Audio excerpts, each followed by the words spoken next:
Hello, we are the Decepticons and we're here to present our pedal crank generator. I'm Arael Anaya. I'm Tyler Long. I'm Jordan Rivera. I'm Connor Shepard. And first we'll start with our problem statement.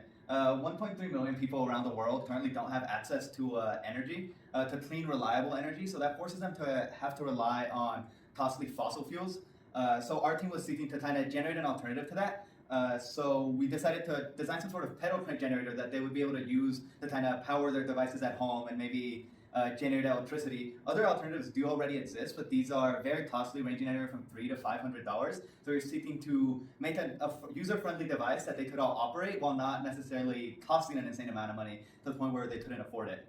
For this project, our main objective was we were trying to convert mechanical energy from the user into electrical energy. We were constrained by a $230 budget, around 384 hours of in-class work time. We also didn't want this device to be too heavy. We wanted people to be able to maybe fit it in their backpack and carry it around, take it hiking or night out on the town. So those were all the constraints for our project.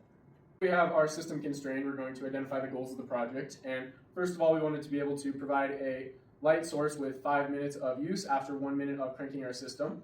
Next, we wanted to be able to actively trickle charge your phone while you're using our system. We wanted to show a custom interface to show how our system is performing in regards to the current and the power of our system.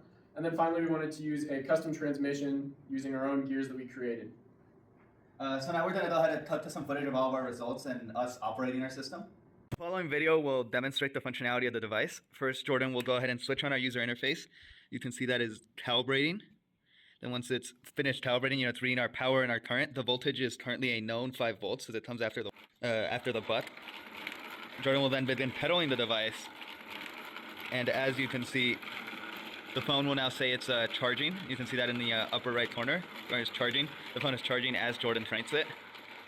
Then if we zoom back in onto the user interface, you can see that it's currently reading for about 4 to 10 watts. The resistance is changing as Jordan pedals it because the wattage that the phone demand kind of oscillates back and forth, but it's still very manageable.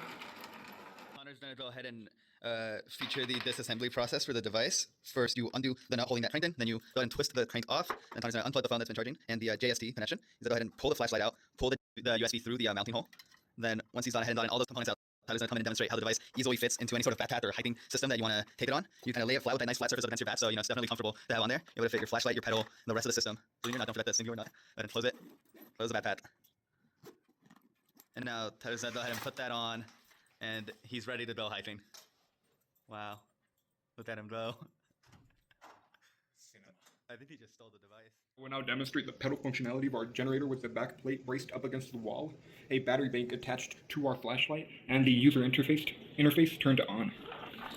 And as you can see, when I pedal, the user interface reads out the power output, and the battery bank starts to trickle charge. Now I will crank the generator for 1 minute and see how long the light bulb will last.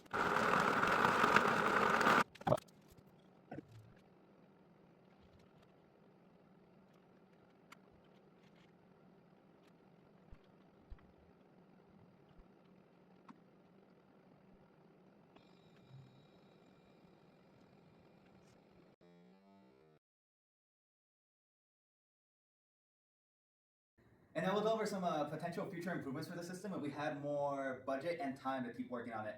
First of all, we'd like to make our system a lot safer. We feel like right now, while we like the way the system's set up, the transmission is exposed to the user, which means maybe whenever the user's trying to do some maintenance or something, they might clip something or injure themselves.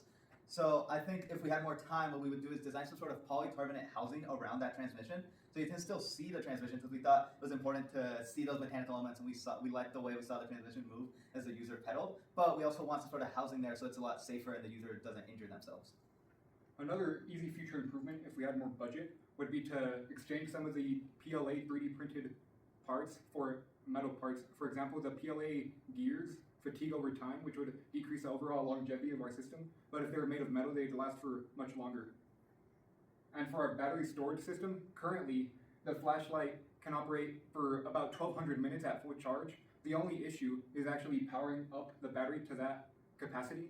So an easy improvement would be to have a battery module that can give enough current to quickly charge up the battery system to full capacity. Finn. Okay.